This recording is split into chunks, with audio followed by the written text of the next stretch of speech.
Hi everyone, Will here. So today's World Mental Health Day, so I thought of sharing with you some of my social anxiety story. Most of you might already know that I have this problem for quite some time from TV, and to those who've been around me long enough, you would have already seen some of my not so proud of behavior.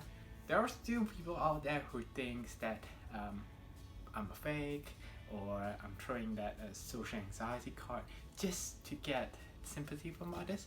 I only wish that was true because it'll make life slightly easier for me, and it will also mean that I could propel Mak Tok even further than it was today. I would be out there meeting new people, talking to my clients over the phone. In terms of my personal life, I'd probably be out there enjoying music festivals, going out with my friends, having dinner together, and lots more really cool activities. Unfortunately, social anxiety stops me from doing quite a lot of things. A lot of time I'll end up sitting right behind my desk, doing my work, alone. And whenever I have like free time, I'll just sit at home playing Mobile Legends. Social anxiety is more than just feeling shy in front of others. It's like an intense fear that you constantly get that doesn't go away, and it affects my daily work life. For me, it's dreading to meet with people, picking up the phone to talk to people, always worry about what others might think when I'm doing something, or if they're looking at me. I usually start to tremble a lot, and then I feel quite lightheaded. My heartbeat just go way off the roof. I tend to avoid social interactions. I tend to choose activities that involve minimal face-to-face contact. There was this once that I was supposed to meet buyers from Peru and Jamaica. I was just so anxious at that time that I just went to the corner, and then I just started crying for being there.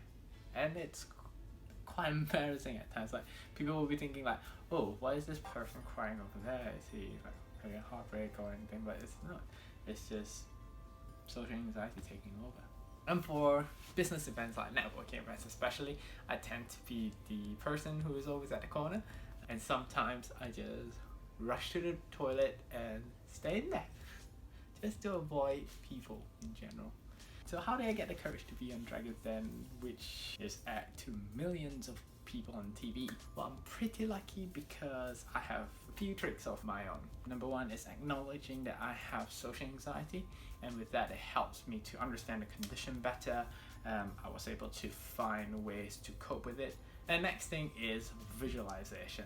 So I tend to pretend that I'm in the scene. When I was a kid, I would usually have like soft toys right in front of me. I'll perform to them and then imagine that, oh, this is X Factor or something, yeah, and then try to imagine, oh, Simon Cowell, give me a yes or something like that. But yeah, as I grow older, those soft toys turns into wooden blocks and pots and pans.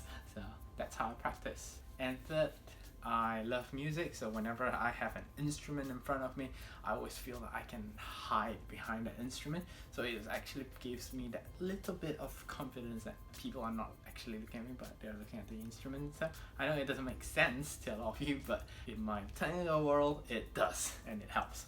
And fourth is training. So I used to be a part of this program called NatWest Accelerator, which formerly was known as Entrepreneurial Spark, eSpark. So yeah, they do a lot of like pitching, trainings and things like that. You have to pitch like almost every day, I think. And from that, it actually built my confidence to pitch in front of people.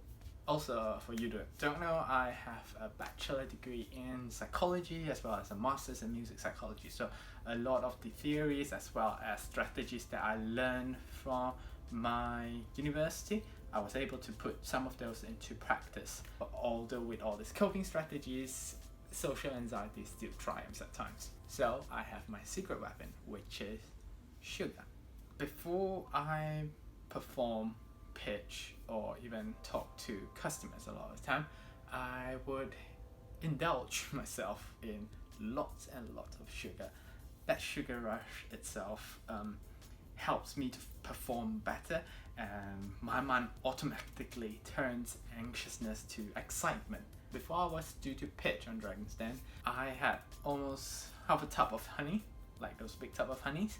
I know it's not healthy, and I really wouldn't recommend you guys to do it. You should cut down on sugar intake, but for me it works. And in order to propel my business forward, I don't see anyone representing the business better than I can. So this is a sacrifice that I'm willing to make for my business. This is a step that I really wouldn't recommend, because everything that goes up must come down. So once you have that sugar rush feeling, it's awesome, but right after that you get something called sugar crash, and that's when you feel awful, really awful. I sometimes just feel really lonely and depressed deep down inside. Sometimes just want to cry. So I feel really disappointed. I get really critical of what I did, how I perform, and all these negative thoughts just start coming back in.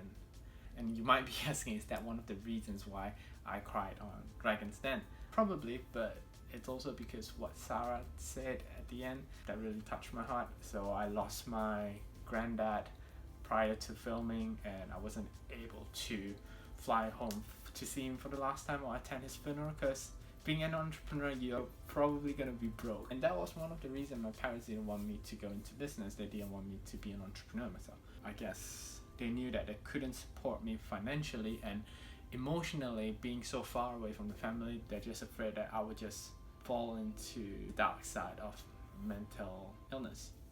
But I went for it anyways, and entrepreneurship has taught me a lot about myself. It makes me more aware of my mental well-being, and also made me realize that the amount of support I have from the people around me, even those that I've never met before. Of course, you've got those haters, like one or two, but those one or two is not enough to compete with the people who send me really lovely messages. Like, I've got tons of them, so much. Very thankful for that. So if you're one of them, thank you very much. Yeah, that's my little story on social anxiety. So if you'd like to share with me your experiences, just comment below. If you know somebody that has social anxiety or any form of mental illness, just show them your kindness as you showed to me. Try to understand your story, and perhaps you could be the person that can help them through this invisible problem that some people might think it's not there, but it is. Have a lovely week ahead, and I shall be making more cooking videos for you. See you soon.